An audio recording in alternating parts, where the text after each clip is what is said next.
In today's video, I'm going to teach you how to print double-sided in Adobe Indesign. If you've ever found yourself struggling with manually flipping pages to achieve that professional-looking double-sided print from your InDesign projects, you're in the right place. Getting this just right can be a bit tricky, especially if you're not familiar with the exact steps. But don't worry, with this guide, you'll be printing double-sided like a pro in no time. First things first, you'll want to open the InDesign document that you plan on printing. Make sure everything is set just how you want it, because once we dive into printing, any tweaks might require you to start over. Once your document is open and ready, head on over to the top left corner of your screen and click on File.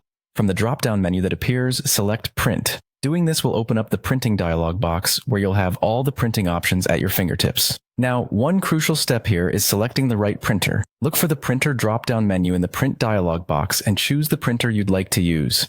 If your office or home has multiple printers, make sure you're picking the one that's equipped for double-sided printing for the best results. Once your printer is set, we're ready to dive into the specifics of double-sided printing. Here's where a bit of sequencing magic happens. First, you will need to print the odd-numbered pages. In the print dialog, you should see options to refine what pages to print. Select Odd Pages Only. This will print all the pages that fall on odd numbers. After you've set that, go ahead and hit Print. Once the odd pages have been printed, you'll want to carefully reinsert the paper into the printer.